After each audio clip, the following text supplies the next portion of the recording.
This call is now being recorded. This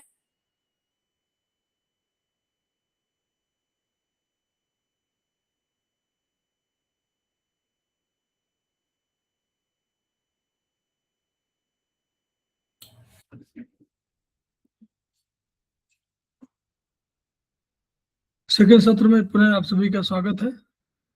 हमारे बीच में श्रीमती वर्षा श्रीवास्तव उपाध्यक्ष समवाय फाउंडेशन उपस्थित है, उनका स्वागत है। हमारे बीच में रीता गांधी जो उपस्थित है, सीनियर थेरेपिस्ट है, उनका स्वागत है। हमारे बीच में कन्नू विजय वर्गीय उपस्थित है, वो भी सीनियर थेरेपिस्ट है, उनका भी स्वागत है। तो हम लोग भी चर्चा कर रहे थे ट्रीटाइज 7 में चैप्टर 17 और चैप्टर 18 पर। अब हम लोग चर्चा करने जा रहे हैं सेमेस्टर 2 में चरक 3 है, और चरक 3 में स्पाइन की कुछ ट्रीटमेंट है। स्पाइन पे कोई डिजीज है तो उस पर ट्रीटमेंट है। चरक 3 में इतना ही स्पाइन पर है, उसमें ब्रेन का पार्ट उतना नहीं है। लेकिन जो सेमेस्टर 3 है उसमें बीएचबी मानव शरीर विज्ञान में नर्वस सिस्टम पूरा है, और उसमें स्पाइन भी है और नर्वस सिस्टम भी है। तो इस दृष्टिकोण से हम लोग जो है दोनों को क्लब कर रहे हैं, और ये शुरुआत करते हुए और हम लोग फिर आगे ब्रेन और स्पाइनल कॉर्ड दोनों के ट्रीटमेंट पैटर्न पर जाएंगे बीएचबी में। लेकिन हम लोग उसको ओपन टू ऑल करेंगे, यानी सेमेस्टर 2 और सेमेस्टर 3 दोनों के लिए उसको ओपन करेंगे।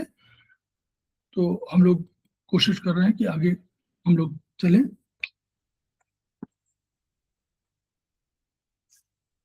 जहां से हम लोगों ने पढ़ा था उसके आगे से हम लोग उसको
हम लोग गैंग्लियन पढ़ लिया था, हम लोगों ने वेंट्रल रामी पढ़ लिया था, प्लेक्सस पढ़ लिया था।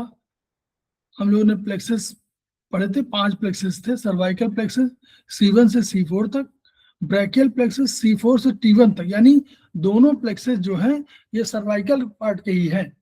फिर lumbar plexus, sacral plexus L1 से L4 तक लंबर था, और सैक्रल L4 से S4 तक था। कोसिजियल S5 से कोसिक्स तक था। यानी लंबर, सैक्रल और कोसिजियल 3 के ये, और सर्वाइकल। बीच में जो थोरेसिक प्लेक्सस कोई नहीं था। उसके फंक्शन पढ़ दिए थे, वर्टिब्रल कॉलम पढ़ लिया था,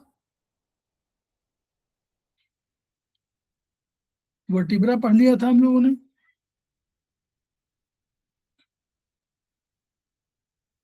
ये हम लोग पढ़ना था ब्रेन फिगर। देखिए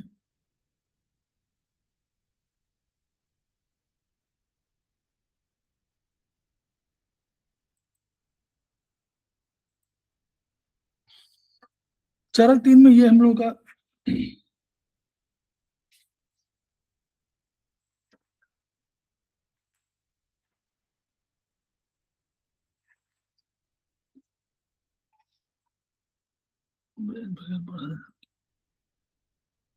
ये हम लोगों ने फिगर देखी थी।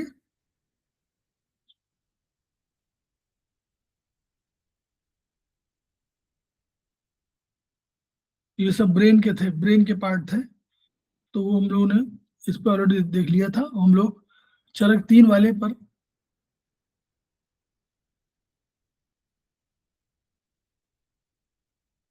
ये देखिए इसके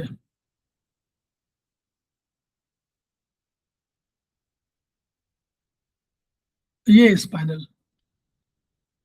स्पाइन का एक है चित्र दिखा रहा है। तो ये आप देखिए, अब इसमें हम लोग जो समझना है, इस पर पहले पीडीएफ देखते जाए फिर हम देखते हैं। स्पाइन कॉर्ड की पूरी लंबाई के संदर्भ में हम लोग देख रहे हैं कि स्पाइनल कॉर्ड मेडुला से प्रारंभ होगी और L1 L2 तक जाएगी।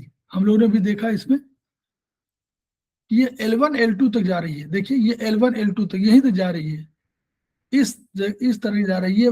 बीच वाली जो दिख रही है आपको ब्लैक और ब्लू में, अंदर वाली बीच वाली, इसे देखिए स्पाइन, तो जो हमारा स्पाइनल कॉर्ड है वो अंदर रहती है, वो टिश्यू नर्वस टिश्यू बनी हुई है। जो इस बाहर है वो क्या है, स्पाइन कहलाती है। तो वो क्या है, वो कवरिंग है, बोनी स्ट्रक्चर है। तो वो उसको हम लोग स्पाइनल कॉलम बोलते हैं, इसी को हम लोग वर्टिब्रल कॉलम बोलते हैं। तो ये हमारा अंदर वाला जो एरिया, हम उसकी बात कर रहे हैं कि सुरक्षा देने के लिए बना हुआ है सब। ये बोनी स्ट्रक्चर सुरक्षा देने के लिए है।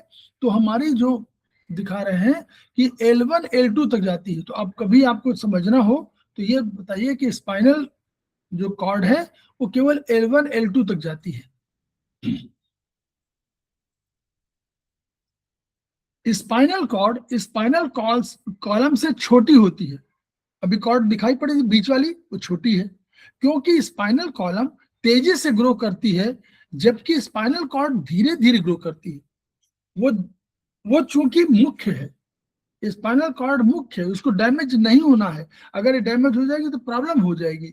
तो इसलिए उसके चारों तरफ एक सुरक्षा घेरा रखा जाता है ताकि अब वो चूंकि धीरे धीरे चल रही है और बाहर जो सुरक्षा वाली है वो तेजी से बढ़ रही है, तो वो आगे चले जाती हैं और ये पीछे। लेकिन ध्यान रखिएगा, अभी आगे बताएंगे आपको।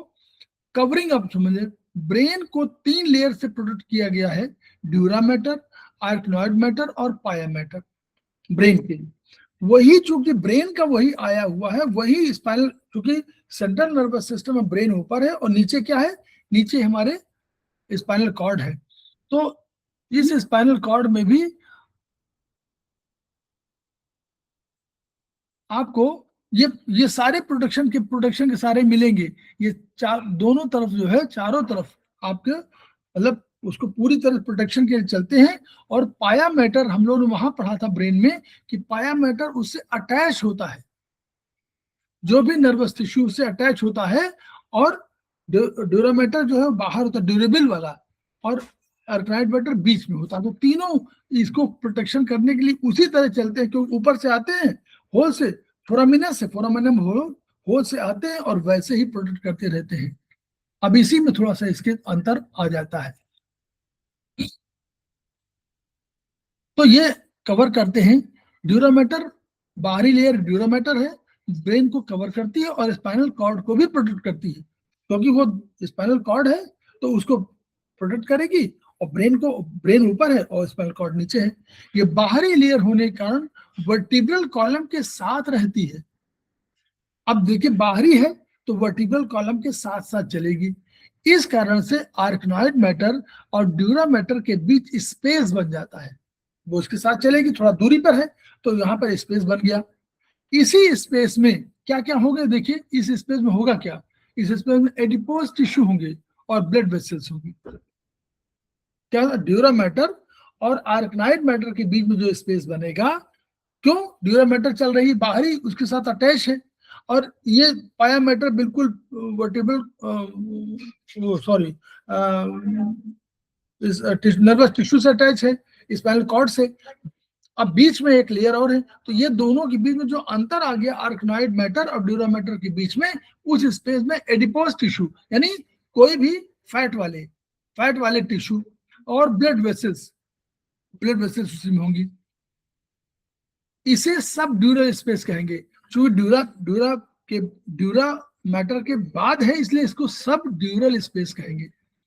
ये सेकंड सैक्रल वर्टिब्रा में समाप्त हो जाएगी, सेकंड सैक्रल वर्टिब्रा में समाप्त हो जाएगी। इसका उसको हम लोग देखना चाहें तो ये कहाँ समाप्त होगी, सेकंड सैक्रल में, सेकंड S2 पे जाके ये समाप्त हो जाएगी, ठीक, सेकंड सैक्रल वर्टिब्रा में समाप्त हो जाएगी, यहां पर देखना है। अब हम लोग क्या देखना चाहते हैं, आगे पढ़ें, बहुत महत्वपूर्ण है इसलिए इसको समझते रहिएगा, आगे कभी पढ़िएगा तो समझ में आएगा, खूब अच्छा आएगा। आर्कनॉइड मैटर, अब आर्कनॉइड बीच वाली है, आर्कनॉइड मैटर और पाया मैटर, पाया मैटर बिल्कुल अटैच है किससे, स्पाइनल कॉर्ड से। पाया मैटर के बीच में भी कोई स्पेस बनेगा तो उसको सब आर्कनॉइड स्पेस कहेंगे, क्योंकि आर्कनॉइड के बाद में है तो सब आर्कनॉइड स्पेस कहेंगे। इसमें CSF प्रवाहित होता है। तो कभी कोई पूछे कि ये CSF कहाँ होता है तो बोलना है कि ये सब आर्कनॉइड स्पेस में होता है। और सब ड्यूरल में एडिपोज टिश्यू होंगे और ब्लड वेसल्स होंगी, लेकिन ये CSF होगा बिल्कुल अंदर वाले में, जो पाया मैटर है और आर्कनॉइड मैटर उसके बिल्कुल बीचों बीच, मतलब यानी नर्वस टिश्यू के साथ साथ चलती है। पाया मैटर सबसे अंदरूनी लेयर होने के कारण ये स्पाइनल कॉर्ड के साथ टाइटली कनेक्टेड है। हम लोगों ने पढ़ा था, ये भी पढ़ चुके हैं, दोबारा रिपीट कर रहे हैं, समझिए। स्पाइनल कॉर्ड में 31 सेगमेंट होंगे जिसमें 31 पेयर ऑफ स्पाइनल नर्व निकलेंगी, सभी स्पाइनल कॉर्ड से ही निकलती हैं। तो सर्वाइकल से निकलेंगी, सर्वाइकल सेगमेंट से निकलेंगी 8 पेयर, तो पेयर माने इधर भी उधर दोनों। थोरैसिक से निकलेंगी 12 पेयर, लंबर से निकलेंगी 5 पेयर, सैक्रल से निकलेंगी 5 पेयर, कोसिजियल से 1 पेयर, तो कुल 31 पेयर निकलेंगी। कौन से नर्व, नर्व स्पाइनल नर्व जिनको बोलते हैं वो हमारी 31 पेयर होंगी। स्पाइनल याद करिए, स्पाइनल कॉर्ड में वर्टिब्री थे, वर्टिब्री हमारे 33 थे ना,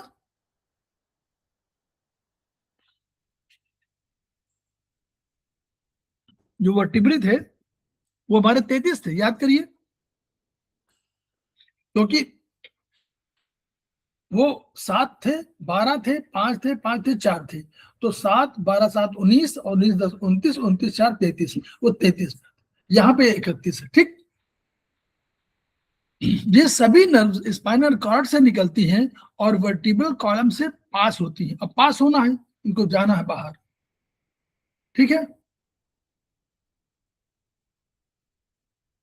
हमारे बीच में संजय गवंडे जी उपस्थित हो गए हैं, उनका भी स्वागत है, हमारे सेमेस्टर में सेमेस्टर 3 के स्टूडेंट हैं। तो सभी नर्व्स स्पाइनल कॉर्ड से निकलेंगी और वर्टिब्रल कॉलम से पास होंगी। और वर्टिब्रल कॉलम बोनी स्ट्रक्चर चारों तरफ घेरे हुए है, तो अगर अभी शरीर के किसी भाग से तो भी इनरवेट करना है इनको, तो निकलना है इसी से, तो इसी वर्टिब्रल कॉलम से इंटरवर्टिब्रल फोरामेन माने फोरामेन माने छेद, छेद होंगे, उनसे निकलकर शरीर में जाएंगी।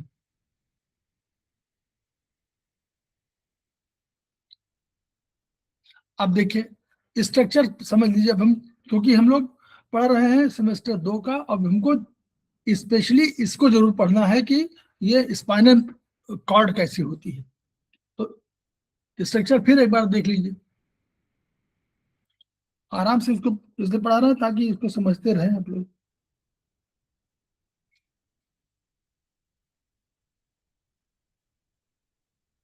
देखिए यहां पर जो आपको दिखाई दे रहा होगा स्पाइनल कॉर्ड बिल्कुल बीचों बीच है, तो आपको देख रहा होगा कि बिल्कुल यूं यूं हो गई है ना, त्रिशंकु की तरह, बिल्कुल मैं नीचे नीचे यूं हो गई है, बीच में नोकदार हो गई है, ऊपर वो तो किस तरह कोन की तरह हो गई ना, कोन कोन होता है ऐसे ना, कि नीचे की तरफ पतला होता है, ऊपर मोटा होता है, तो कोन की तरह हो गई। देख दिखाई पड़ रहा है संजय जी, दिखाई पड़ रहा है कि नहीं, बोलिए।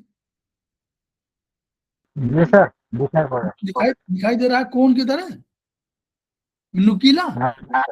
हाँ, नीचे नीचे नुकीला दिखाई दे रहा है कि नहीं, ये और बड़ा कर लीजिए अपने जहां पे देख रहे हो,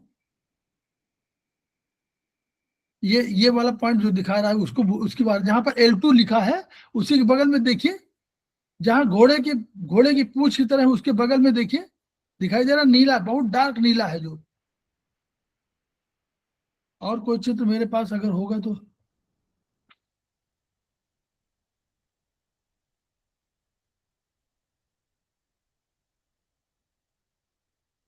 कहीं ब्रेन वगैरह में हो गए, किसी में होगा, हो सकता है पीडीएफ में कहीं हो।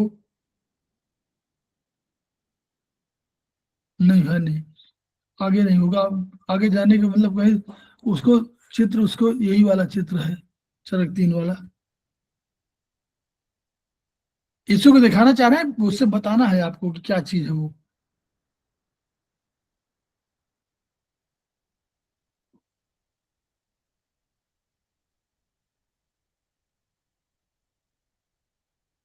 इसी को समझ लीजिए वाला, देखिए अब इसको हम बताना चाह रहे हैं, आप उससे निकालिएगा।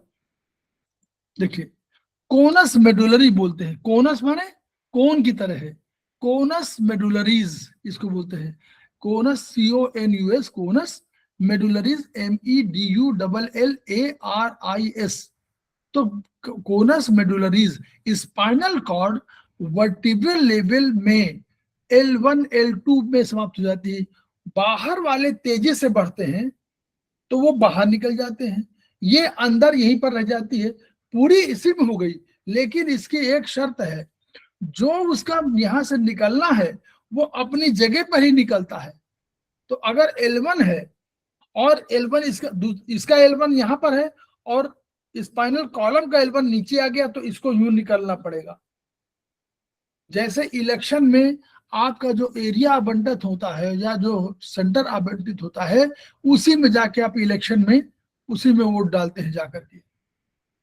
या किसी स्कूल में जहां आपका एडमिशन हुआ है वहां पर जाना पड़ता है, तो कोई इधर से उधर जा रहा है, कोई इधर से इधर जा रहा है, यही तो होगा। वही यहाँ हालत यहाँ भी है, L1 L2 में समाप्त हो गई, लेकिन जाना वो वाली साइड में L1 L2 में आगे सैक्रल भी तो है, वर्टिब्रल लेवल, वर्टिब्रल में बाहर चल रहा है, तो वो तो सैक्रल भी आएगा, तो वहां पर जाना है। तो L1 L2 में समाप्त हो गई है, इसलिए कोन बना देती है, वहां कोन की तरह का स्ट्रक्चर बनाती है, इसलिए इसे कोनस मेडुलरीज कहते हैं। स्पाइनल कॉर्ड स्लो ग्रो करती है, जबकि स्पाइनल कॉलम तेजी से ग्रो करती है, इसलिए होता है। जैसे आप देखिए, कोई वीआईपी जा रहा हो तो एक कार जा रही है वीआईपी की, उसको चारों तरफ से जो बाहर जो घेरे हुए वो आगे से बढ़ते जाते हैं ताकि उसको घेरा पूरा रखे, कोई आदमी आ ना पाए। अब देखिए दूसरा क्या है, कौना, coda equina, CAUDA, coda EQUINA, equina. इसे हॉर्स टेल भी कहते हैं क्योंकि इसका स्ट्रक्चर घोड़े की पूंछ की तरह होता है। अब हम लोग दिखा रहे हैं आगे, जब कोनस मेडुलरीज में स्पाइनल कॉर्ड समाप्त हो गई, तब आगे की नर्व L5 तक जाएंगी। ये नर्व्स कॉडा इक्विना कहलाती है। क्यों? घोड़े की पूंछ की तरह होती है। ये इसलिए आगे जाती है, क्यों जाती है आगे? क्योंकि स्पाइनल कॉर्ड छोटी है और स्पाइनल कॉलम या वर्टिब्रल कॉलम बड़ा है, इसलिए स्पाइनल कॉर्ड से निकलने वाली नर्व जहां इंटरवर्टिब्रल फोरामेन से निकलेगी, क्योंकि घेरा है ना बोनी, इसको यहां से आकर ये छेद इसका नीचे है, एलॉटेड छेद नीचे है, तो वहां पर आकर निकलेगी और तब जाकर के किसी शरीर के किसी भाग में जाएंगी, इसलिए वो घोड़े की पूंछ की तरह L5 तक जाती है। फिर देखिए चित्र, ये देखिए, ये जो है ये L1 L2 पे समाप्त हो गई। अब जो ऊपर वाली ये नर्व है, देखिए, जो T12 वाली तो निकल गई, L1 वाली निकल गई, L2 वाली निकल गई, L3 वाला ऊपर आया लेकिन नीचे निकला, L4 वाला और नीचे निकला, L5 तक और नीचे। ये L5 यहां तक जाना है उसको, कहां तक जाना है इसको, ये जाना है इसको L5 तक जाना है। तो L5 तक ये जो जा करके और ये L5 तक ये आराम से ऐसे जा रही है, ठीक।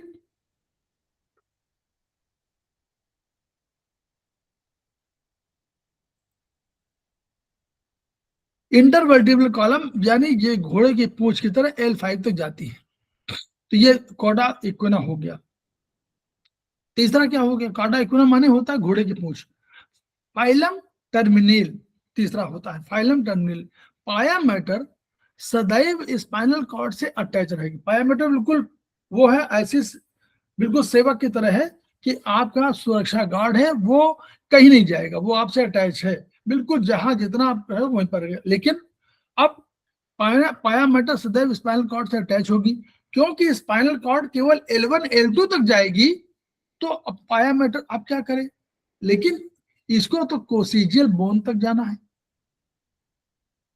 ना, ताकि स्पाइनल कॉर्ड को उसी स्थान पर कायम रखना है। इसको भाई ओपन है, अब इसको तो वो जो बगल में जा रही है स्पाइनल कॉर्ड को कायम रखने के लिए, बगल में क्या है, बगल में इसको एक बोनी स्ट्रक्चर है, तो इसको आगे जाना, कोसिजियल बोन तक जाना है इससे। तो ये क्या होगा, ये इसको फाइलम टर्नियल कहते हैं। ये पाया मैटर की एक, जो पाया मैटर वाली जो एक ब्रांच है, एक वो है, वो एक हल्की सी एक्सटेंशन ब्रांच आगे जाकर, क्योंकि यहीं पर वो रुक गई, स्पाइनल कॉर्ड तो खत्म हो गई, लेकिन अब इसको वहां तक जाना है, कहां तक, स्पाइनल कॉर्ड में कोसिजियल बोन तक जाना है। तो वो एक अलग से आपका यहां पर होता है, वो जाता है, और वो आपका लास्ट तक एक ब्रांच उसकी, इस वाले जो जो ये वाले अटैच है, यहाँ की बात है, ये तो दिखाई पड़ रहा है वो अलग है, ये जो है एक छोटा सा जा करके और यहाँ पर अंत में, यहाँ तक जहां पर आपका कोसिक्स है वहां तक जाती है।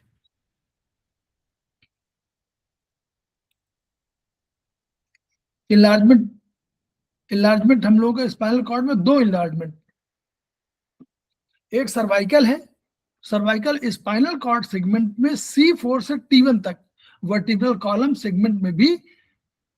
अब देखिए सर्वाइकल इलार्जमेंट क्या होगा, सर्वाइकल में कोई इलार्जमेंट माने थोड़ा सा उठा हुआ है, बड़ा हुआ है, ये इलार्जमेंट है। ये क्या है, याद रखिएगा, स्पाइनल नर्व, वो स्पाइनल कॉर्ड की बात हो रही है और वर्टिब्रल कॉलम दोनों की बात हो रही है। तो स्पाइनल कॉर्ड सेगमेंट में C4 से T1 और वर्टिब्रल कॉलम जो बगल बगल चल रहा है उसमें भी C4 से T1 के बीच में बल्जिंग होगी। अभी दोनों में वही रेशियो है, दोनों बिल्कुल बराबर बराबर चल रहे हैं, वहां तो कोई दिक्कत नहीं है।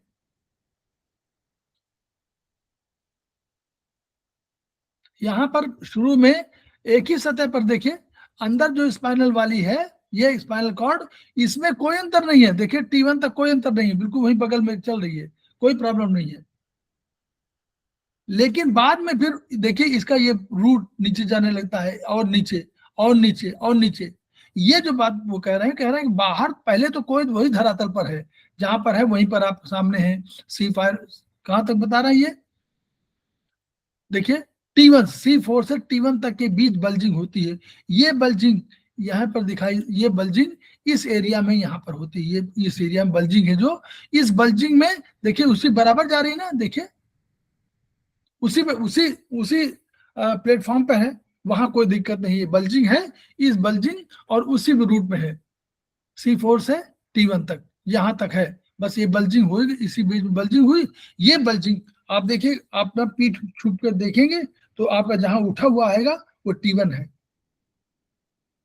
पीठ छू के देखें तो जहां आएगा उठा हुआ वो T1 है। तो एक तो ये हो गए बल्जिंग, तो यहां पे कोई दिक्कत नहीं, इसको बोलेंगे ब्रैकियल प्लेक्सिस है, जो अपर लिम्ब को इनर्वेट करेगी। तो ऊपर वाले, अपर लिम्ब माने ऊपर वाले हाथों को जो करेगी वो कौन है, ब्रैकियल प्लेक्सिस करेगी। तो ये बल्जिंग का संबंध इन हाथों से है। ये तो सर्वाइकल इलार्जमेंट है। दूसरा क्या होगा, लंबर इलार्जमेंट है। ये बल्जिंग कहाँ है, ये बल्जिंग स्पाइनल कॉर्ड वाला, देखिए स्पाइनल कॉर्ड सेगमेंट में L2 से S3 के बीच में है, L2 से अंदर, L2 से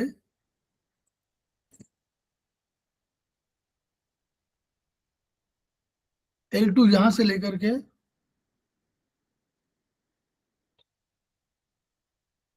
यहां पर बता रहे हैं L2 से S3 के बीच में है, और वर्टिब्रल कॉलम सेगमेंट में T9 से T12। याद देखिए, ये तो L2 S3 वहां आ गया, इसका जल्दी आ गया ना, स्पाइनल कॉर्ड का जल्दी आ गया, यहाँ पर यहीं पर आ गया होगा यहाँ पर। और इसका T1 से लेकर के ये T12 तक, T9 से T12, इसका T9 से T12 आया। क्यों? ये T9 ही पे रुक गई ना, ये T9 से T12 यहां तक इसका ये आया, और ये इसका ये सेगमेंट पहले आ गया, ये छोटी है पहले आ गया इसका, और इसका T1 T9 से T12 यहां पर एक बल्जिंग होती है। ठीक है, इसको हम लोग क्या बोलते हैं? इसको लंबर इनलार्जमेंट बोलते हैं। इसीलिए आप लोग पढ़ते होंगे L4 L5 S1, यहां पर होता है ना कोई प्रॉब्लम लंबोसैक्रल प्लेक्सस में, लोअर लिम्स को इनर्वेट करती है। तो यहाँ पर जो स्लिप डिस्क वगैरह जो होती है कहां पर होती है अधिकांशतः, समझे? होती है कहां पर? L5 S1, यही इसी एरिया में, इसी बल्जिंग। ठीक है, तो अधिकांशतः ये होते हैं। तो ये दो दो इनलार्जमेंट होते हैं। अरे देखिए बना तो है बढ़िया जी, देखिए ये है पूरा, वही है पूरा, ये है। देखिए कोरस मेडलरीज दिख रहा है ना आपका, यू करे कौन बना हुआ है, अब दिखाई पड़ रहा है? बोलिए, कोई बताए? अब दिखाई दे रहा है? कोई नहीं है क्या?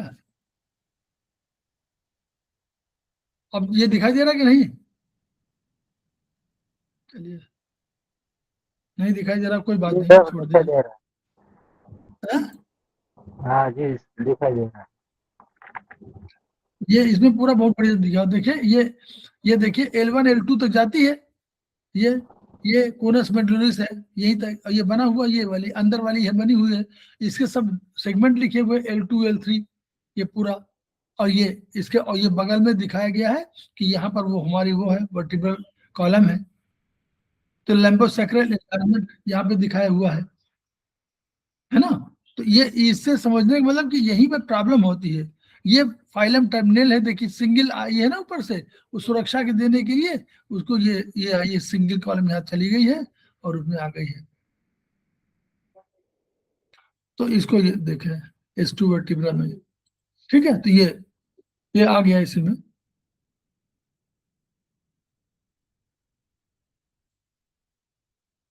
ये पूरा है, ये पूरा देखिए उसी तरह है ना। इस इससे हम लोग कोशिजियल नर्व, फाइलम टर्मिनल सब है।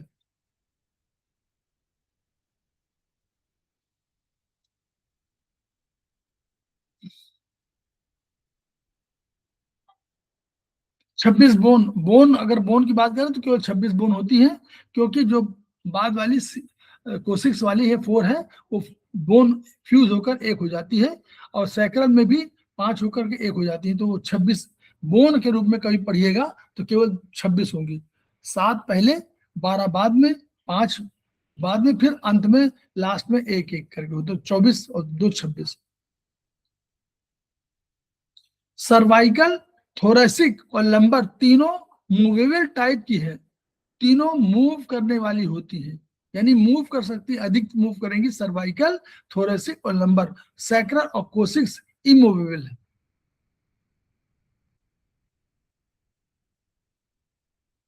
हर एक वर्टिब्रे के बीच में एक होल होता है, यानी कैविटी होती है, जिसे वर्टिब्रल फोरामेन बोलेंगे।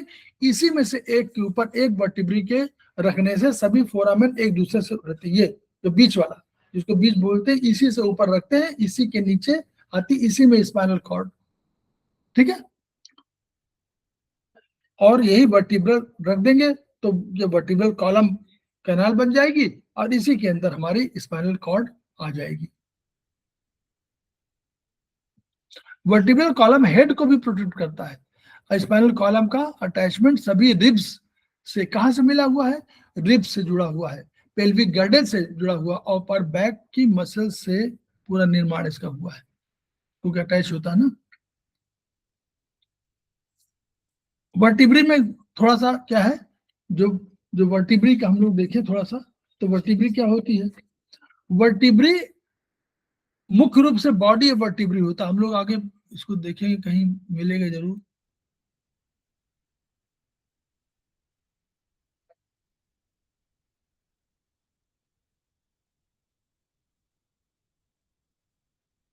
एक वर्टिब्री का स्ट्रक्चर जो है, नहीं हो सकता इसी में दिखाई पड़ा हो नहीं। चलिए भी पढ़ लेते हैं पहले।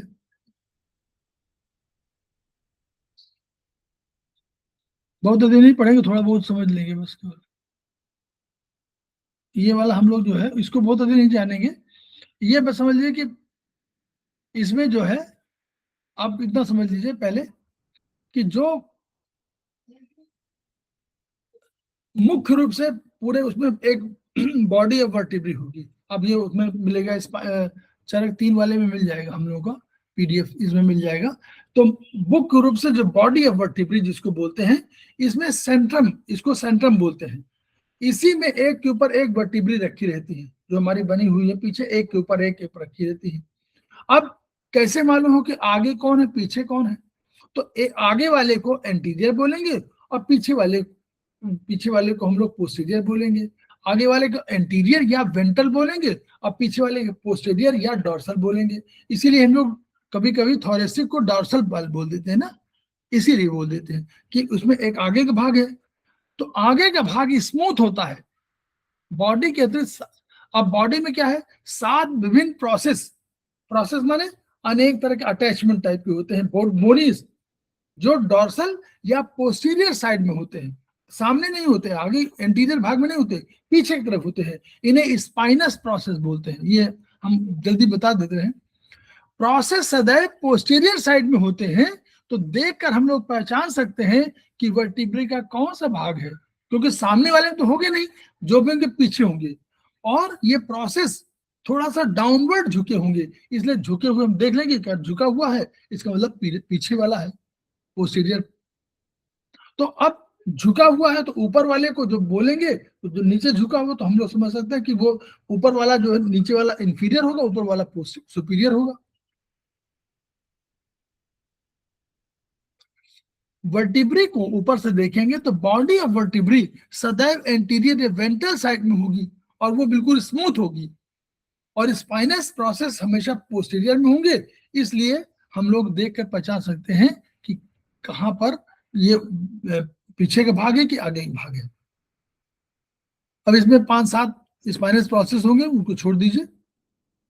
और ये सुपीरियर जो फैसेट होंगे, ये अटैच कहां से होंगे, रिब से अटैच होने ना, तो रिब्स जाकर के वहां से अटैच होगी। तो इन सबके लिए फैसेट यानी कोई ना कोई एक तो छेद, कोई होल, कोई अटैचमेंट रखना पड़ेगा, नहीं तो कैसे अटैच होंगी, तो वो सब अटैच हो जाती है। बस इतना ही है, समझना है। तो कोस्टल फैट इनके नाम है, कोस्टल फैसेट हुए। अब यहाँ पर ये यहाँ से ध्यान देने की बात है, वर्टिब्री के सेंट्रम माने बीच का, ऐसा ये वाला एरिया, यहाँ से छेद है, ये देखिए ऐसे देखिए, ये छेद है, ये छेद है ऊपर से। तो जो सेंट्रम है, दूसरे वर्टिब्री के सेंट्रम के डायरेक्ट अटैच यूं करके यूं नहीं होता है। क्यों? अगर मान लीजिए हड्डी है, हड्डी तो जुड़ जाएगी, तो मूवमेंट कैसे होगा, तो ये पूरा यूं मुड़ना पड़ेगा। तो बीच में क्या होता है, फाइब्रस कार्टिलेज होते हैं, डायरेक्ट अटैच नहीं होता, बल्कि बीच में फाइब्रस कार्टिलेज होते हैं, जो व्हाइट फाइब्रस कार्टिलेज जिनको कहते हैं। क्या कहते हैं? White fibrous cartilage, fibrous cartilage कहलाते हैं। इसे इंटरवर्टिब्रल डिस्क कह सकते हैं। हम लोग क्या कह सकते हैं इसको? Intervertebral disc. दो इंटरवर्टिब्रल है, दो वर्टिब्रा के बीच में जो डिस्क है, ये डिस्क है, इसी को डिस्क बोलते हैं। ये फाइब्रस कार्टिलेज से बनी होती है, व्हाइट होती है, इसी को डिस्क कहते हैं। इसी की डिस्क की वजह से कहा जाता है कि डिस्क क्लिप हो गई। स्लिप डिस्क सुना है आप लोगों ने कभी? कन्नू विजय वर्गीय मैडम, संजय गवंडे जी, हाँ जी सर, सुना है। बस वही चीज कह रहे हैं, ये कह रहे हैं वही। इस डिस्क के कार्य क्या है? It prevents the vertebrae from grinding against each other. घिस ना जाए, ये भी तो बोन की है, ये भी बोन की है, तो घिस जाएगी। अगर ऐसे ऊपर से यूं अटैच हो, मान लीजिए कहीं कूदने पर यूं हुई तो ये घिस गई, इधर उधर हुए तो ये घिस गई, तो घिस ना जाए इसलिए it absorbs the shock caused by movement like running, jumping, walking.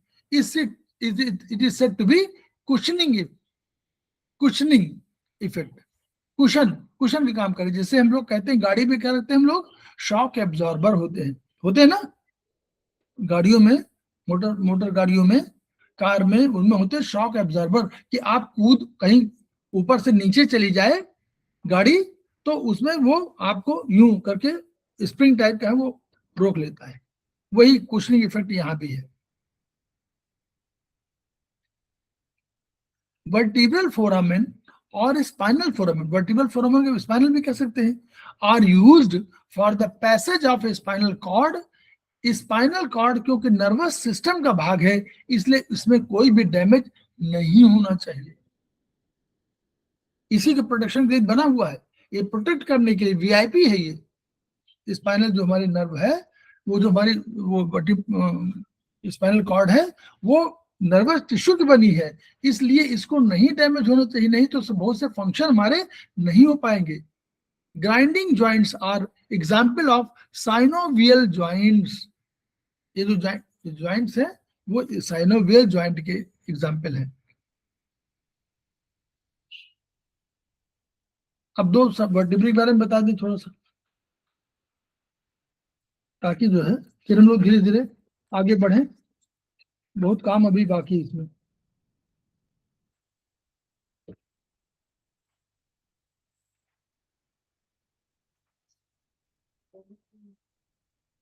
Cervix is neck, cervix को नेक कह सकते हैं हम लोग, जो बोलते हैं ना कि सर्विक्स, तो cervix is neck.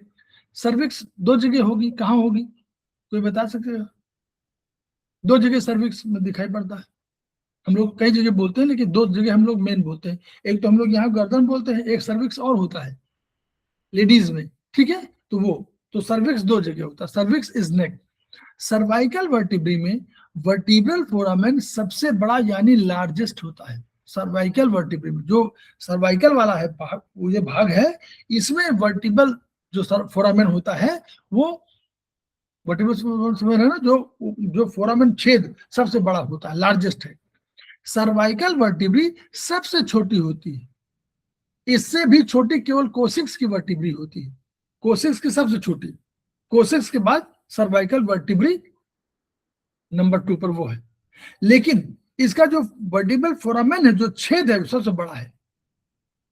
Cervical, thoracic और लंबर सैक्रल में सबसे छोटी सर्वाइकल की वर्टिब्री होती है, यानी आप कोसिक्स को हटा दीजिए तो सर्वाइकल में, थोरेसिक में, लंबर में, सैक्रल में सबसे छोटी सर्वाइकल की वर्टिब्री है, लेकिन इसका जो फोरामेन है, छेद है, वो बहुत बड़ा है। C1 जो ऊपर आती है, जाने जो मिलती है, उसको प्रथम सर्वाइकल वर्टिब्री को एटलस कहते हैं, ठीक है। C2 से C6 जो सर्वाइकल वर्टिब्री के पीछे जो स्पाइनस प्रोसेस बताए रहे थे उसमें दो हेड दिखाई देते हैं, इन्हें बीफिड कहते हैं।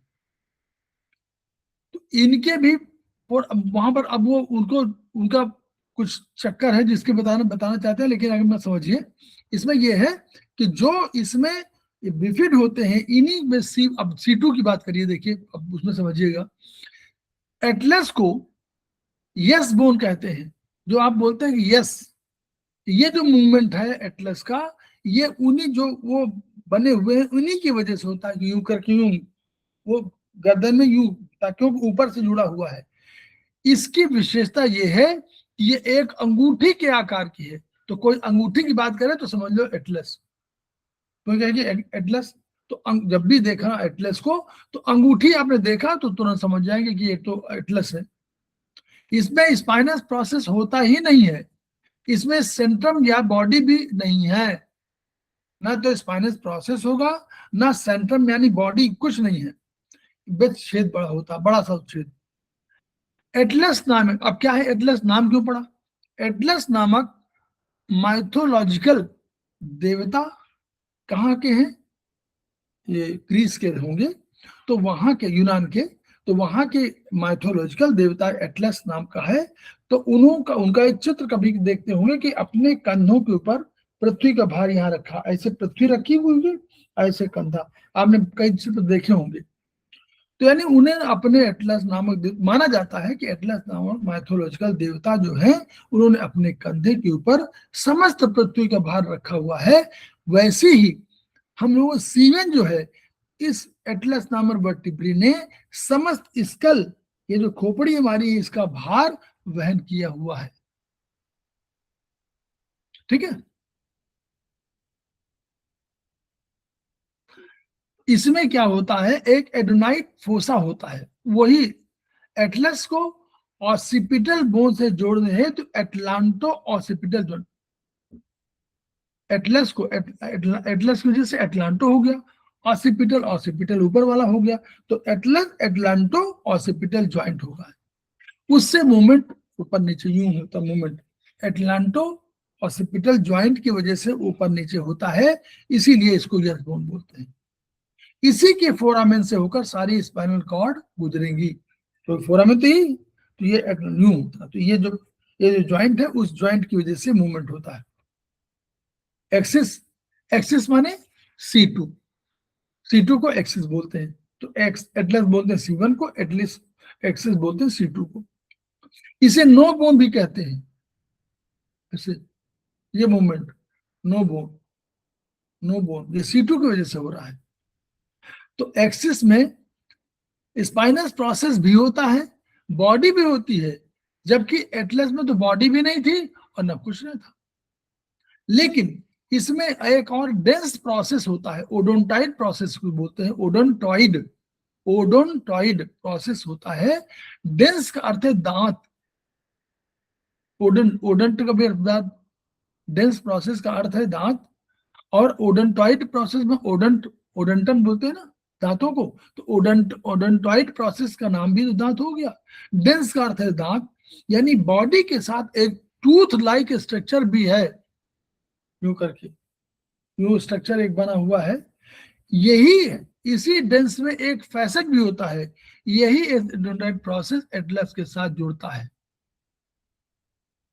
अब एटलांटो एक्सियल ज्वाइंट, एटलांटो से एक्सियल ज्वाइंट, एटलांटो माने एटलस से, एटलांटो ऑसिपिटल ज्वाइंट ऊपर वाला था, एटलांटो एक्सियल ज्वाइंट नीचे हो गया।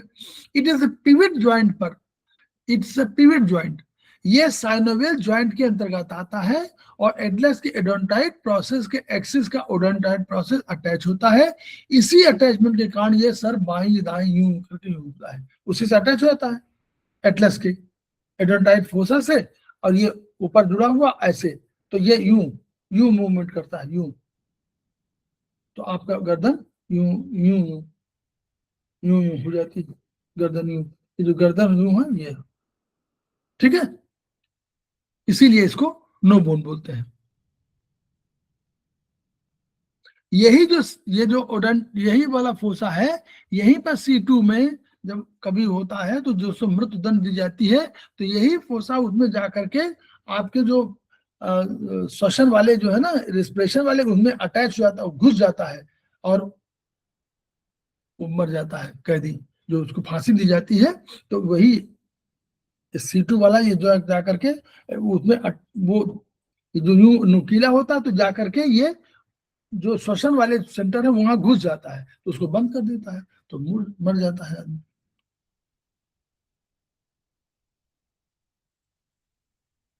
ये देखिए पूरा बना हुआ, ये स्पाइनस प्रोसेस पीछे के हैं, तो जो सामने देखिए सामने वाला स्मूथ है एंटीरियर पार्ट, और एंटीरियर पार्ट स्मूथ है, और पीछे वाला पार्ट देखिए स्पाइनस प्रोसेस यूं है। तो सब समझ सकते हैं कि आगे के भाग कौन है, तो ये एंटीरियर के भाग है, वो पोस्टीरियर है। ये देखिए ओडोंटॉइड प्रोसेस C2 है, ये देखिए ये प्रोसेस है, ये दिखाया गया ऐसे, ये यूं होता है यूं करके मोटा, और ये एक्सिस एक्सिस C2, तो ये वाला है, तो ये उसे वही दिखाया गया है, एटलस, ये एटलस है, और वहीं पर अटैच हुआ, ये आपका देखिए ये वाला, यही घुस जाता है ऊपर।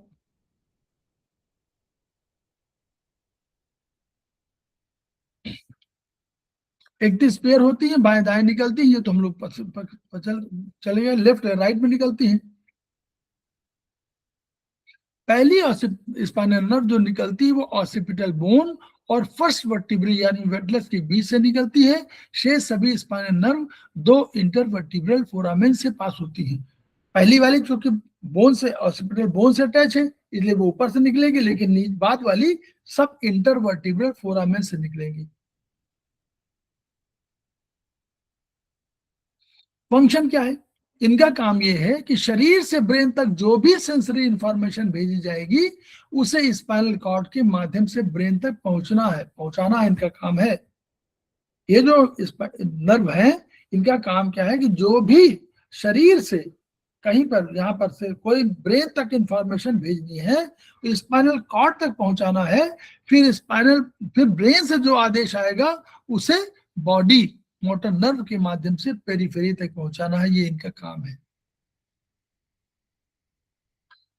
नर्व रूट, प्रत्येक स्पाइनल नर्व की एक रूट यानी कोई जड़ होगी या कोई मार्ग होगा, जड़ होगी, और शरीर अर्थात वो उसकी जड़ है जहां से निकलकर शरीर के हिस्से में जाती है। जो सेंसरी इंफॉर्मेशन पेरिफेरी से ब्रेन तक जाती है उसका रूट स्पाइनल कॉर्ड के डॉर्सल या पोस्टीरियर साइड से जाता है। सब ये इसको समझ लीजिए। जो भी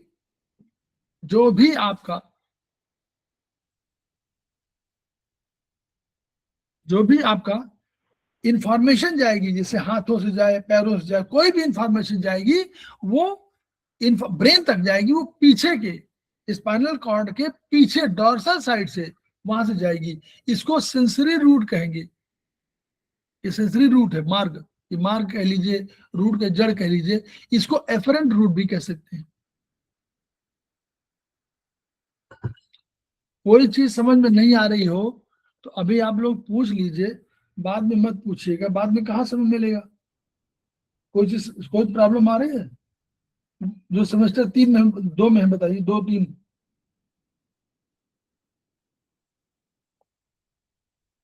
अनिल शर्मा मैडम, आप तो सीनियर हैं। No sir. ठीक है। समझ गया जी सर। गर्मा मैडम,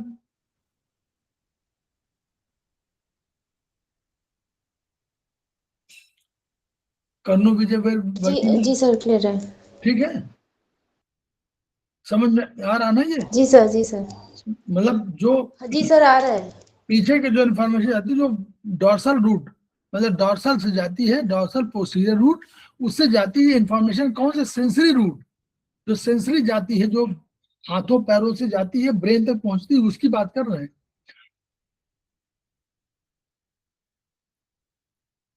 ठीक है, अब वो चले गए क्या हमारे संजय गवंडे जी? संजय जी आप बताओ। जी सर क्लियर है।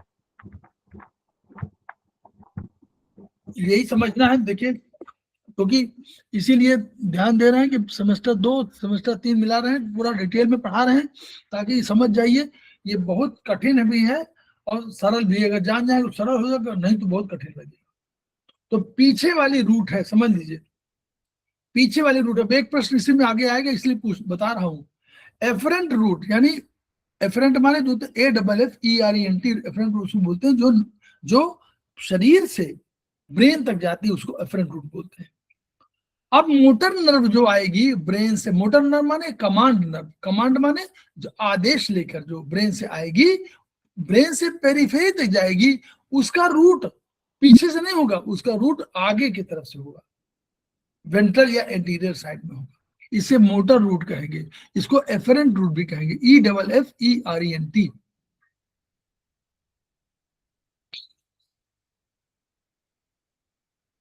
हम लोगों ने एक और चीज देखी थी कि जो भी स्पाइनल नर्व थी, दोनों रूट की नर्व या एक्सॉन होंगे, दोनों रूट की, भाई आने वाली जाने वाली, तो मिक्स, इसलिए इसे मिक्स नर्व कहेंगे। क्यों मिक्स नर्व? माने कि आने वाली भी हो और जाने वाली भी हो, तो मिक्स हो गई। क्लियर? ये क्लियर है ना? क्योंकि इसमें स्पाइनल नर्व में दोनों रूट की नर्व है, जाने वाली भी है आने वाली भी है, तो इसको मिक्स नर्व कहेंगे। स्पाइनल नर्व, नोट कर लीजिए इसको, ये बहुत, स्पाइनल नर्व सदैव मिक्स नर्व होती हैं, जबकि क्रेनियल नर्व मिक्स भी होंगी, सेंसरी भी होंगी और मोटर, तीनों प्रकार की होंगी। इसको अलग से नोट करिए क्योंकि कोई पूछे तो समझ सके कि स्पाइनल नर्व जो स्पाइन से जाती है वो हमेशा मिक्स होगी, उनमें आने जाने दोनों वाली होंगी। लेकिन जो जो कौन सी एक दूसरी नर्व है जो यहां से निकलती है क्रेनियल से, जो क्रेनियल नर्व होगी वो सेंसरी भी होगी, जाने वाली भी होगी, आने वाली भी होगी और मिक्स भी होगी, तीनों प्रकार की होगी। अब अगर आप लोग समझ लिया है तो हम ये जानना चाहते हैं, एक प्रश्न मेरा है, आप उसको उत्तर आप लोग दीजिए अगर समझ गए हो।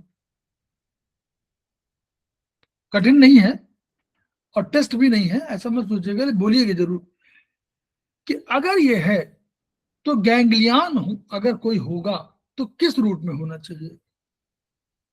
गैंग्लियन, गैंग्लियन जान रहे हैं? गैंग्लियन, गैंग्लियन बताएं, पहले गैंग्लियन बता दें, याद करा दें, बता दे चुके हैं, याद करा दें।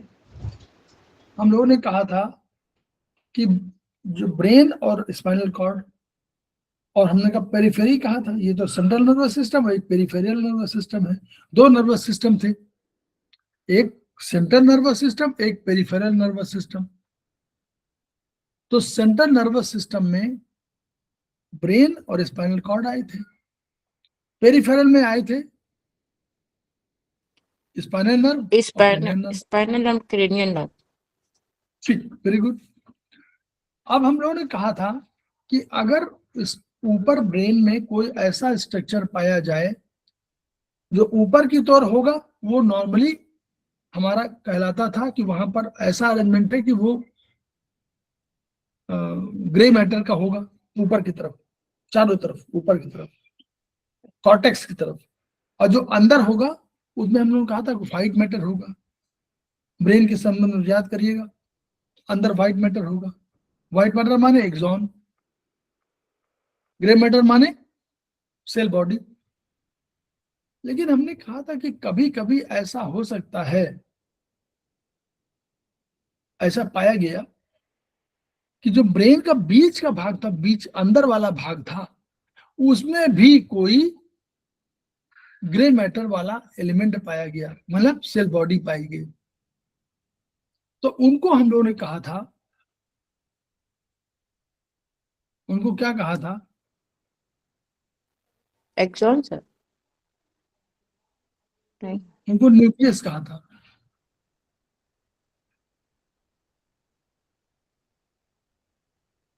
उनको हम लोगों ने, वो जो सेल बॉडी पड़े हुए थे उनको हम लोग न्यूक्लियस कह दिया था,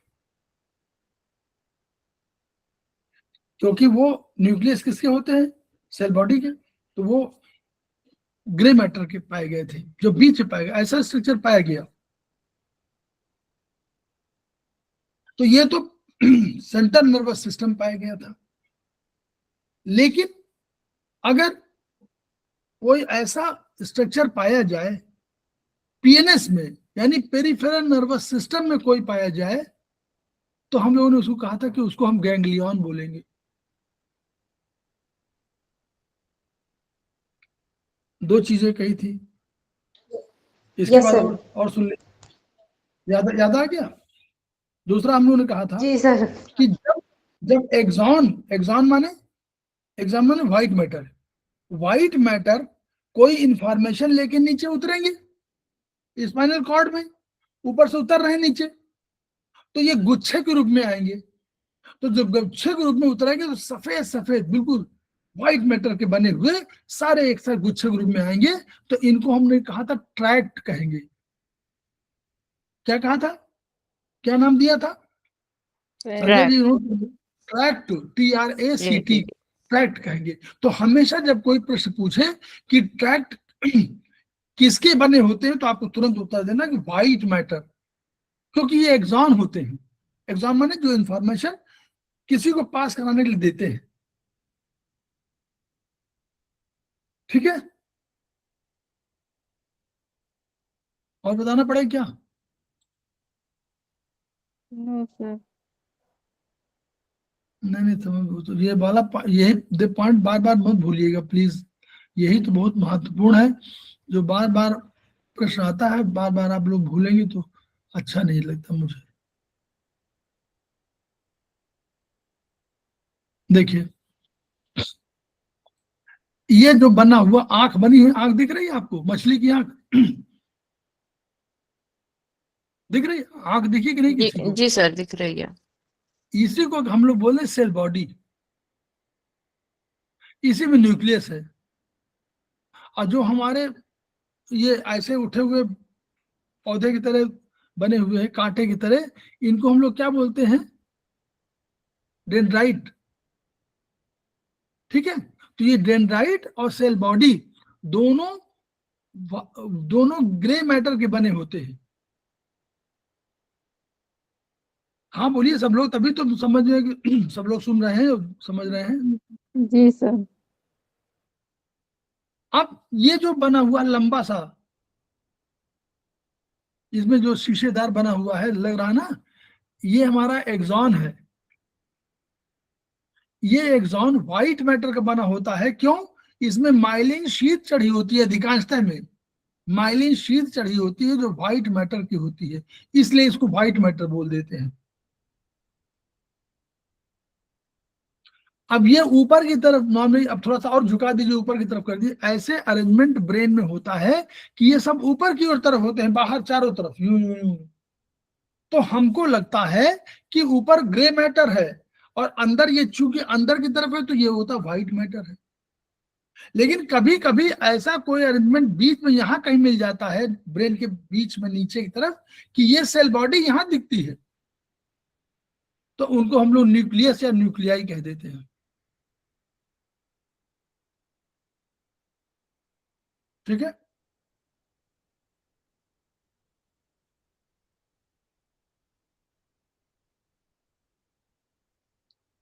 अब यही चीज अगर पेरिफेरल नर्वस सिस्टम में पाई जाए तो हम उसको गैंग्लियन बोल देंगे। क्या बोल देंगे? गैंग्लियन। अब हमको यही प्रश्न पूछ रहे थे कि अगर गैंग्लियन है पेरिफेरल नर्वस सिस्टम में तो किस रूट में होना चाहिए?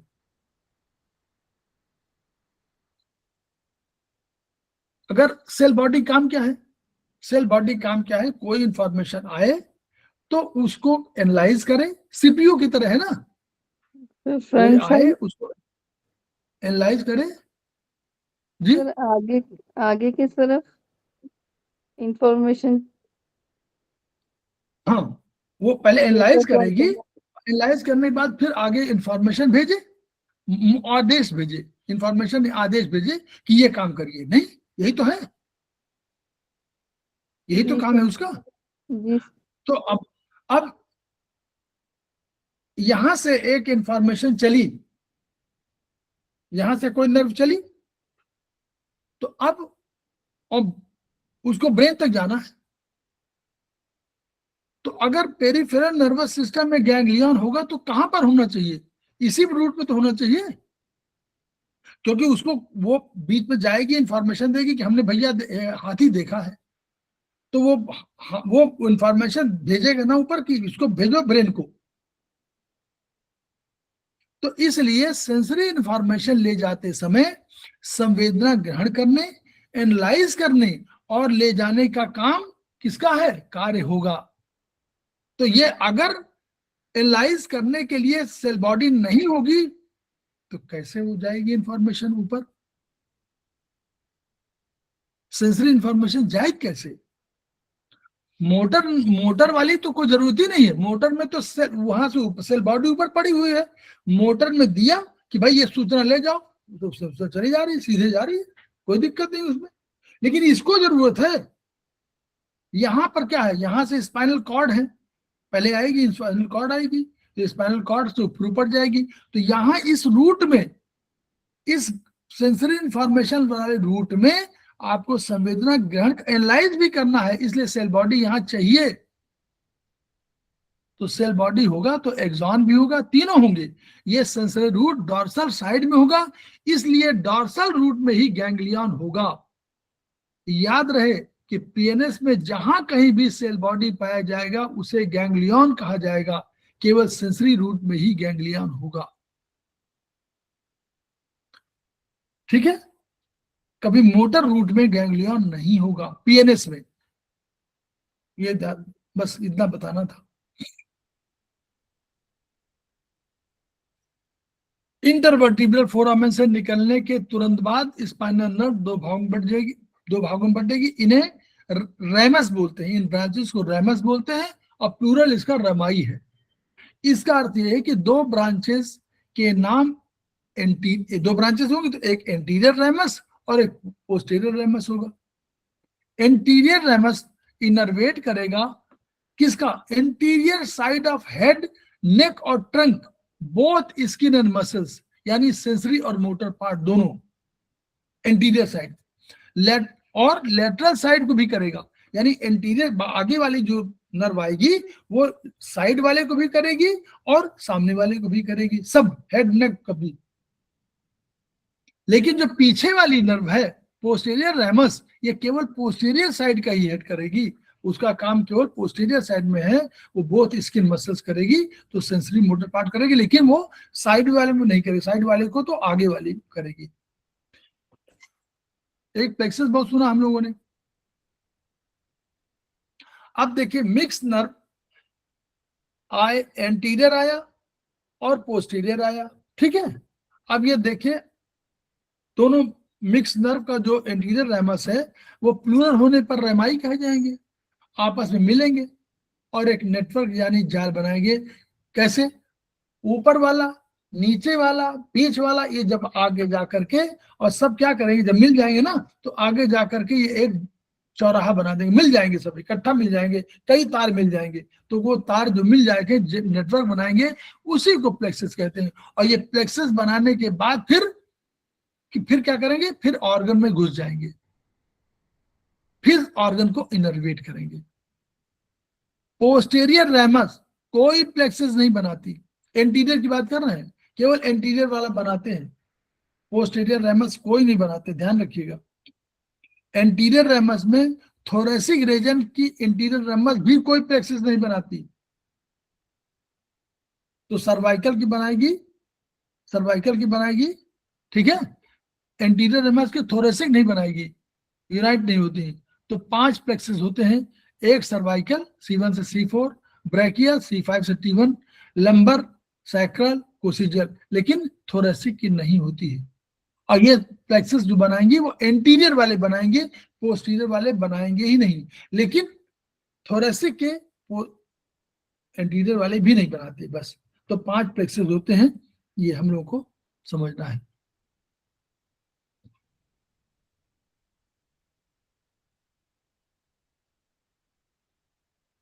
ये प्लेक्सस हम लोग पढ़ लिए।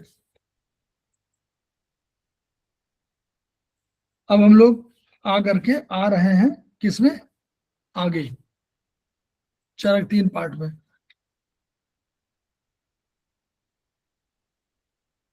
ये हम लोगों ने एक तो और पढ़ी थी, जब ह्यूमन स्पाइन की बात हुई, देखिए पूरा वही मस्कुलो स्केलेटल सपोर्ट एक्सिस है, सपोर्ट बॉडी वेट, ये बॉडी वेट को सपोर्ट करता है। ये पेल्विस से लोअर लिम्ब तक के फोर्सेस को, मतलब अपनी शक्ति को, ऊर्जा को करता है, कैरी पोजीशन हेड को भी सुरक्षित रखता है, और branch and help manoeuvre upper limbs, सबको पूरा सुरक्षित रखता है। ये तो अपना पॉइंट। हेड मूवमेंट है, ये T1 ऐसे करेंगे, C2 ऐसे करेंगे। तो मूवमेंट कैसे होगा, एक्सटेंशन, फ्लेक्शन, फ्रंट बैक, आगे पीछे हो सकता है, लेफ्ट राइट हो सकता है, और ट्विस्टिंग भी हो सकता है। ये हम लोगों ने पढ़ लिया। बोन वर्टिब्रल 33 है, सर्वाइकल 7, 12, 3, 4। ये वर्टिब्रल बॉडी पढ़ चुके हम लोग, वर्टिब्रल आर्क पढ़ चुके, और हम लोग देख लिया कि पीछे वो सब उसके स्पाइनस होते हैं। स्पाइनल नर्व 31 पेयर में हम लोगों ने पढ़ लिया, 31 पेयर। ये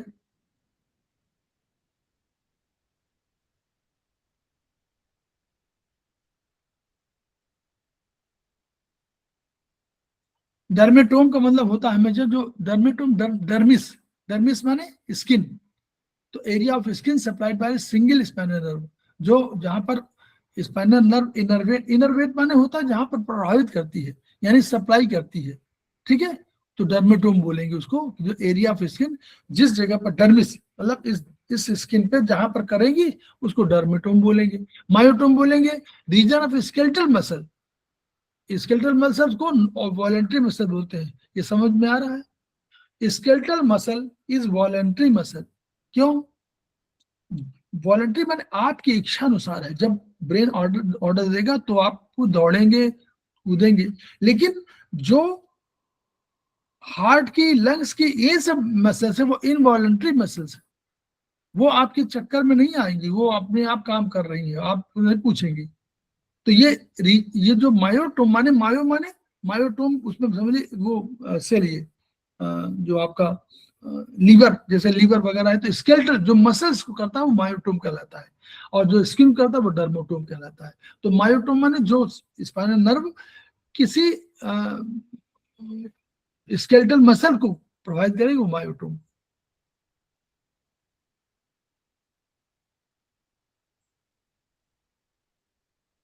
अब देखिए ऐसा एम्ब्रायो में ऐसा स्थिति होगी। अब देखिए इसका सोमाइट दिखा ना, कौन के प्राइमरी कर्वेचर है बैग। अब इस कर्वेचर के हिसाब से देखिएगा कैसे इस कर्वेचर में परिवर्तन क्या हुआ। अब देखिए अब एडल्ट हो गए तो इसमें यहाँ चल नहीं रहा था, उसको चलना नहीं था, वो तो घूम ऐसे लुढ़क रहा था, तैर रहा था। यहाँ पर क्या है, यहाँ हमको चलना है, तो चलने के लिए एक क्या बना है, गुरुत्वाकर्षण का इफेक्ट देना पड़ा, तो इस स्पाइन को कुछ आगे पीछे होना पड़ा। हुआ ना? आप बोलिए हाँ यार नहीं, देखिए तब बताइए। Yes sir. सर सर्वाइकल और लंबर बाद में बनता है। यस हो ना, ये सेकेंडरी, इसलिए इनको सेकेंडरी कर्वेचर कहते हैं। लंबर वाला देखिए, लंबर वाला भी देखो आपको सेकेंडरी कर्वेचर ही नहीं, देखिए ऊपर वाला देखिए सब ऐसे घुमा हुआ था, इन्होंने यूं घुमा दिया, दूसरी तरफ घुमा दिया। तो जो पहले की तरह था वो प्राइमरी कर्वेचर कहा गया। तो थोरेसिक और सैक्रल हमारा प्राइमरी कर्वेचर है, और लंबर और सर्वाइकल हमारा सेकेंडरी कर्वेचर है। इसीलिए बीमारी यदि कहाँ आती है, सर्वाइकल में और लंबर में। yes, लंबर में। This is the reason.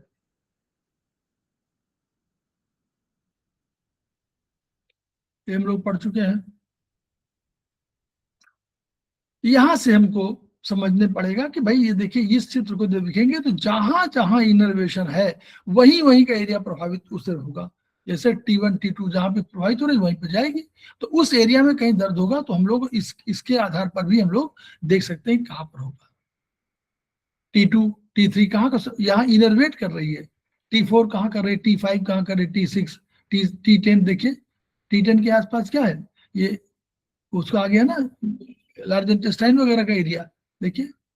तो ये जो एरिया का है ETA देखिए C6 C7 C8 देखिए कहां पर है, हथेली में। तो जब कभी और कहां की है, सर्वाइकल की ही देखो। C5 कहां पर है, कंधे पर। C3 C2 ये कहां पर है, ये ऊपर गर्दन के आसपास। आप C5 से नीचे जब भी आएंगे, हाथ में अगर कोई प्रॉब्लम आनी शुरू हो गई नर्व की, तो समझिए कि C5 C6 वो C6 C7 C8 प्रभावित हो रही है। फिर पैरों में देखिए L5 को मतलब नीचे वाले पैर, घुटने के नीचे प्रॉब्लम आ जाएगी। S1 बिल्कुल आपका वहां पर आ रहा है, वो क्या एंकल के पास देखिए। L3 L2 ये एरिया है, इसके आधार पर भी आप ट्रीटमेंट कर सकते हैं।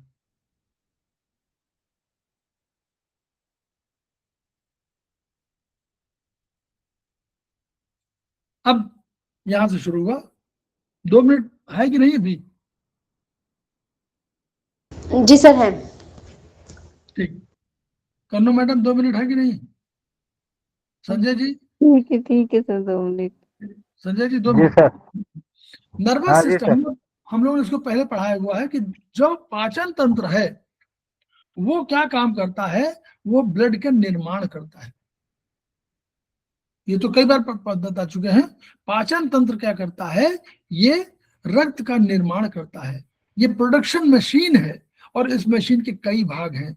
हम लोगों ने देखा है कि एसोफेगस से लेकर मुंह, दांत वांत सब उसमें शामिल है, मुंह, oesophagus, stomach, gall bladder, spleen, pancreas, duodenum, SI, LI, ये सब किसके पार्ट है? उस प्रोडक्शन सिस्टम के। इससे बना क्या? इससे बना रक्त। अब रक्त बन गया तो रक्त को ट्रांसपोर्टेशन काम किया एक आदमी ने, सर्कुलेटरी सिस्टम हमारा कौन है? नाम बताइए उस सिस्टम का, सर्कुलेटरी सिस्टम का नाम कौन है? उसका हेड कौन है? सेल। हेड, सर्कुलेटरी सिस्टम का हेड। अरे सर्कुलेटरी सिस्टम का हेड कौन है भैया? हार्ट। अरे जी सर, हार्ट। कौन सर्कुलेशन कर रहा है? वही तो, हार्ट ही तो कर रहा है भाई। पूरे पूरे खून को कौन दौड़ा रहा है? हार्ट इज द हेड, वही तो सर्कुलेट कर रहा है। तो सर्कुलेटरी सिस्टम कहाँ हम लोग पढ़ना ना, कार्डियोवास्कुलर सिस्टम, तो वही सर्कुलेटरी सिस्टम ही तो है, वो सर्कुलेटरी सिस्टम हो गया। अब ये रक्त लेके गया और वहां पर उसने दे दिया सेल को।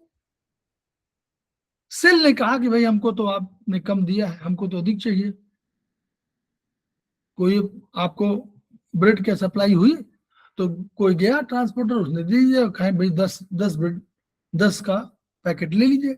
उसने कहा हमको तो 20 चाहिए था, आप 10 ही दे रहे हो। दूसरे के पास गया, उसने 10 दिया, उसने कहा हमको तो 5 ही चाहिए, बेकार आप दे रहे हो हमको 10, हम 5 लेंगे।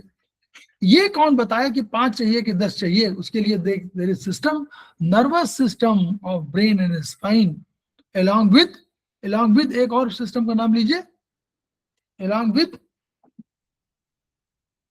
नर्वस सिस्टम के साथ कौन जुड़ा हुआ है? एक और सिस्टम, बहुत बड़ा, बहुत इंपॉर्टेंट सिस्टम है, Digestive system.